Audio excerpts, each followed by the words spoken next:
ಕಾರ್ಖಾನೆಗಳ ನೀರು ವರ್ತೂರು ಕೆರೆಗೆ ಸೇರ್ಪಡೆಯಾಗಿ ಕೆರೆ ಸಂಪೂರ್ಣವಾಗಿ ಕಲುಷಿತವಾಗಿದೆ. ಕೆರೆ ನೀರು ನೊರೆ ರೂಪದಲ್ಲಿ ಕೆರೆಯಿಂದ ಹೊರಬರ್ತಾ ಇದ್ದು, ಕೆರೆಗೆ ಸಚಿವ ರಾಮಲಿಂಗಾರೆಡ್ಡಿ, ಬಿಬಿಎಂಪಿ ಆಡಳಿತಾಧಿಕಾರಿ ವಿಜಯ್ ಭಾಸ್ಕರ್, ಆಯುಕ್ತ ಕುಮಾರ್ ನಾಯಕ್ ಹಾಗೂ ಬಿಡಿಎ ಅಧಿಕಾರಿಗಳು ಮತ್ತು ಮಾಲಿನ್ಯ ನಿಯಂತ್ರಣ ಅಧಿಕಾರಿಗಳು ಹಾಗೂ BWSSB ಅಧಿಕಾರಿಗಳ ಭೇಟಿ ನೀಡಿದ್ದಾರೆ. ವರ್ತೂರು ಕೆರೆ ಶುದ್ಧೀಕರಣಕ್ಕೆ ಕೈಗೊಳ್ಳಬೇಕಾದಂಥ ಕ್ರಮಗಳ ಬಗ್ಗೆ ಸಚಿವರು ಅಧಿಕಾರಿಗಳ ಜೊತೆ ಚರ್ಚೆಯನ್ನು ನಡೆಸಿದ್ದಾರೆ.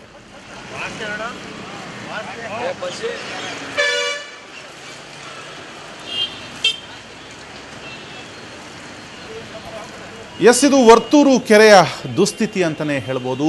ಒಂದು ಕಡೆ ನೀರು ಹರಿಬೇಕಾದಂತಹ ಕೆರೆಯಲ್ಲಿ ನೊರೆ ಹರಿದು ಬಂದಿದೆ. ಇದು ಈ ಕೆರೆಯ ಮಾಲಿನ್ಯತೆಗೆ ಒಂದು ಜ್ವಲಂತ ಸಾಕ್ಷಿ ಅಂತಲೇ ಹೇಳ್ಬೋದು. ದೇಶ ಮಟ್ಟದಲ್ಲಿ ಇದು ಸುದ್ದಿ ಆಯಿತು.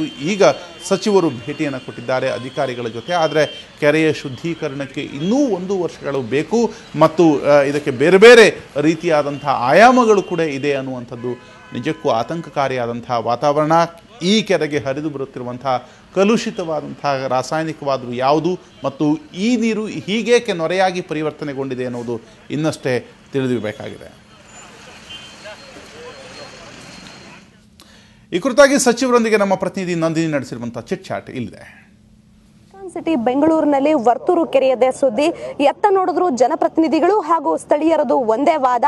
ವರ್ತೂರು ಕೆರೆ ಕೋಡಿ ಶುದ್ಧೀಕರಣ ಆಗಲೇಬೇಕು, ಇದರಿಂದ ಆಗ್ತಿರೋ ಸಮಸ್ಯೆ ಬಗೆಹರಿಸಬೇಕು ಅಂತ ಇವತ್ತು ಶಾಶ್ವತ ಪರಿಹಾರ ನೀಡ್ತೀವಿ ಅನ್ನುವಂಥ ದೃಢ ನಿರ್ಧಾರದೊಂದಿಗೆ ಬೆಂಗಳೂರು ನಗರ ಉಸ್ತುವಾರಿ ಸಚಿವರು ಇಲ್ಲಿಗೆ ಭೇಟಿ ನೀಡಿದ್ರು.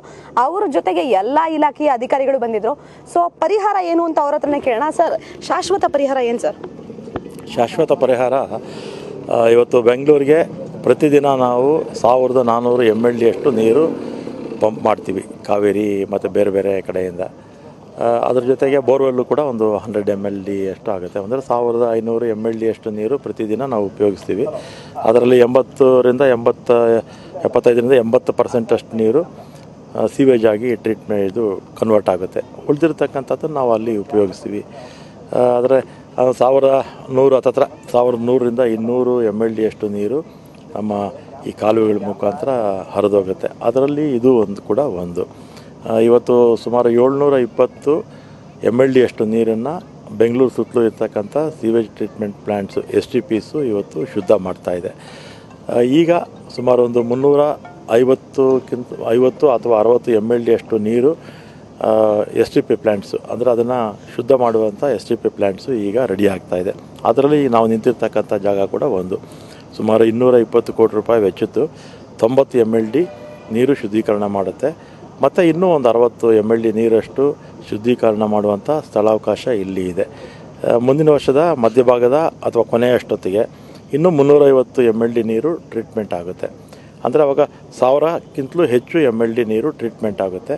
ಆಗ ನೀರು ಕೂಡ ಇಷ್ಟು ಏನು ಕಪ್ಪು ಕಾಣಿಸುತ್ತೆ ಇದಿರೋದಿಲ್ಲ, ನೊರೆ ಬರೋದು ಇದಿರೋದಿಲ್ಲ, ವ್ಯವಸಾಯಕ್ಕೂ ಕೂಡ ಉಪಯೋಗಿಸ್ಕೋಬೋದು. ಮತ್ತು ವಾಸನೆ ಬರುವಂಥದ್ದು 100% ಟ್ರೀಟ್ಮೆಂಟ್ ಆದರೆ ನಾವು ಉಪಯೋಗಿಸುವಂಥ ನೀರು, ಉಪಯೋಗಿಸಿ ಬಿಟ್ಟಂಥ ನೀರು, ಆವಾಗ ಇದಕ್ಕೆ ಸಮಸ್ಯೆ ಪರಿಹಾರ ಆಗುತ್ತೆ. 10 ವರ್ಷಗಳ ಸಮಸ್ಯೆ ಈಗ ಯಾಕೆ ನಿಮಗೆ ಎದುರಾಯಿತು? ಸೊ ಅಧಿಕಾರಿಗಳು ಏನು ಮಾಡ್ತಿದ್ರು? ನೀವು ಬಂದು ಹೇಳೋವರೆಗೂ ಅವ್ರ ಕೆಲಸ ಏನಾಗಿತ್ತು ಸರ್? ಇಲ್ಲಮ್ಮ, ಅದೆಲ್ಲ ಹಿಂದೆ ಇದು SM ಕೃಷ್ಣ ಅವರು ಮುಖ್ಯಮಂತ್ರಿಗಳಾಗಿದ್ದಾಗಲೇ ಈ ತೀರ್ಮಾನ ತಗೊಂಡ್ರು. ಈಗ ಸ್ಟಾರ್ ಮೋಡ್ ಡ್ರೈನ್ಸಲ್ಲಿ ಮಳೆ ನೀರು ಮಾತ್ರ ಹರಿಬೇಕು. ಈಗೇನಾಗಿತ್ತು, ಸ್ಟಾರ್ ಮೋಡ್ ಡ್ರೈನ್ಸಲ್ಲಿ ಸ್ಯಾನಿಟರಿ ನೀರು ಹರಿತಾ ಇದೆ ಎಲ್ಲ ಕಡೆ. ಆಗ ತಗೊಂಡಂಥ ತೀರ್ಮಾನ ಆಮೇಲೆ ಹೈಕೋರ್ಟು ಕೂಡ ಡೈರೆಕ್ಷನ್ಸ್ ಕೊಟ್ಟರು.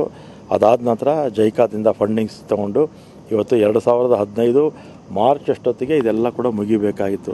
ಆದರೆ ಕಾರಣಾಂತರಗಳಿಂದ ಸ್ವಲ್ಪ ನಿಧಾನ ಆಗಿದೆ.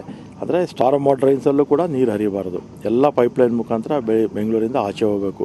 ಅದು 2016 ಅಷ್ಟೊತ್ತಿಗೆ ಕಂಪ್ಲೀಟ್ ಆಗುತ್ತೆ. ಆವಾಗ ಕೆರೆಗಳ ನೀರು ಬರೋದು ಕೂಡ ನಿಂತು ಹೋಗ್ಬಿಡುತ್ತೆ, ಎಲ್ಲ ಪೈಪ್ಲೈನಲ್ಲಿ ಆಚೆ ಹೋಗುತ್ತೆ. ತಾತ್ಕಾಲಿಕ ಪರಿಹಾರವಾಗಿ BBMP ಕಮಿಷನರ್ಗೆ, ಆಡಳಿತಾಧಿಕಾರಿಗೆ ಒಂದು ಡೈರೆಕ್ಷನ್ ಕೊಟ್ಟರೆ ಏನು ಸರ್ ಅದು? ಈಗ ಅಲ್ಲಿ ಒಂದು ಬ್ರಿಡ್ಜ್ ಇದೆ, ಅದು ಸುಮಾರು 5-6 ವೆಂಟ್ ಇದೆ. ಅಲ್ಲಿ ನೀರು ಸರಾಗವಾಗಿ ಹರಿಯೋದಿಲ್ಲ. ಅದಕ್ಕೆ ಅದನ್ನು ಹೊಡೆದಾಕಿ ಹೊಸ ಒಂದು ಬ್ರಿಡ್ಜ್ ಮಾಡೋದಕ್ಕೆ ನಗರೋತ್ಥಾನದಲ್ಲಿ ತಗೊಳ್ಳಿ ಅಂತ ಹೇಳಿದ್ದೀನಿ.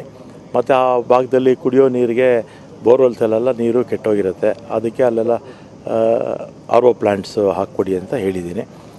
ಈಗ ತಕ್ಷಣಕ್ಕೆ 2 ಕೆಲಸ ಅವ್ರು ಮಾಡ್ತಾರೆ. ಮತ್ತು ಅದೇ ರೀತಿ ಪಾಟ್ ಹೋಲ್ಸ್ ಎಲ್ಲ ಇತ್ತು, ಅದನ್ನು ಕೂಡ ಅಟೆಂಡ್ ಮಾಡಿ ಅಂತ ಹೇಳಿದ್ದೀನಿ.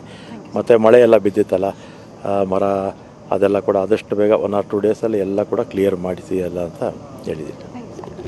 ಸೊ ವರ್ತೂರು ಕೆರೆಯ ಸಮಸ್ಯೆಗೆ ಸ್ವಲ್ಪ ಅಡ್ಜಸ್ಟ್ ಮಾಡ್ಕೊಳ್ಳಿ, 1 ವರ್ಷದಲ್ಲಿ ಕ್ಲಿಯರ್ ಮಾಡ್ತೀವಿ ಅಂತ ಹೇಳ್ತಿದ್ದಾರೆ. ಸೊ ಅಧಿಕಾರಿಗಳು ಆ 1 ವರ್ಷದ ಬೌಂಡ್ರಿ ಒಳಗಡೆ ಕೆಲಸ